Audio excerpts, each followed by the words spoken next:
Ang laking debate ngayon kung dapat bang suspindihin o bawasan yung excise taxes sa langis. Ang laki po kasi ng patong ng buwis na yan sa mga produktong petrolyo. Sa bawat litro po ng gasolina na inyong bibilhin, 10 piso sa binabayad ninyo ay excise tax. Sa diesel naman, 6 na piso po yan kada litro. At iba pa, yung value added tax o yung VAT.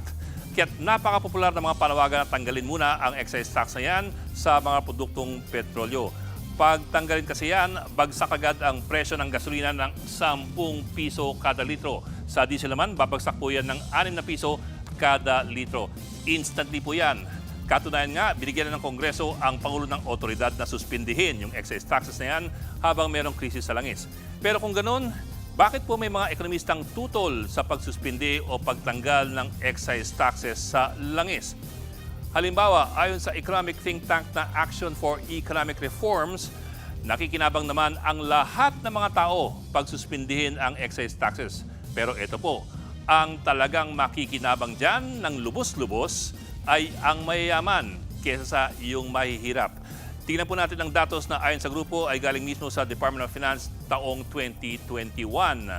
Kung tatanggalin mo po ang excise taxes sa langis, ano ang matitipid ng nasa bottom 10% po ng income bracket? Ito po yung nasa talagang mahihirap na swerteng kumita ng 130,000 per year o 10,000 kada buwan. Magkano po? Tumataginting na 513 pesos per year lamang ang kanilang matitipid. Sobrang liit po. Bakit?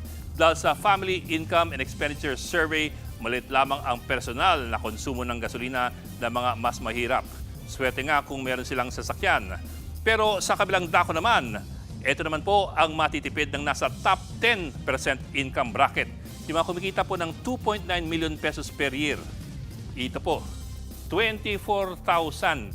Yan po ang kanilang savings per year pag tanggalin ng excise taxes. Bakit ganun? Dahil mas marami ang kanilang kotse at mas madalas silang gumagamit mga sasakyan. Ito pa, yung mga kumikita ng 8.4 million pesos a year, makakatipid po ng halos 60,000. At ang kumikita ng 25 million a year, makakatipid po ng 77,000 pesos per year. Bakit ganun? Dahil mas malakas ang personal na konsumo ng gasolina ng mga may kaya.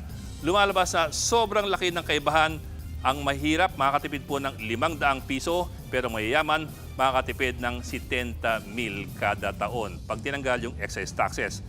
Para po malinaw, personal na konsumo yan. Iba po ang konsumo ng mga naghahanap buhay. Halimbawa, mga driver ng jeep at mga tricycle na siyempre nasa lower income brackets.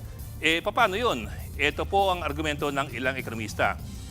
Kung tatanggalin mo kasi ang buwis na yan, talo ang gobyerno ng halos 140 billion pesos in lost revenues. Tapos, ang makikinabang pa yung mga may kaya. Imbes po na ganun, bakit daw hindi mo na lamang i-retain ang buwis na yan at ang pera na nakukuha ay gamitin para gawing mas malaki at mas regular yung mga subsidiya sa mga nangangailangang sektor, gaya po ng mga jeep at tricycle driver, mga mangingisda, mga magsasaka at ang tunay na mahihirap. Hindi lamang one-time na 5,000 pesos na ayuda. Kumbaga, talagang targeted subsidies para sa mga piling sektor. Imbes po na tulong para sa lahat ng sektor, pero ang mas may pakinabang lamang pala ay ang hindi nangangailangan. Mga kapatid, Ed Lingaw po, maging maalam at may pakialam sa mga napapanahong balita sa ating bansa. Para sa mas malilimang pagtalakay at paghimay sa mga issue at headlines, mag-follow at mag-subscribe sa social media pages ng News 5.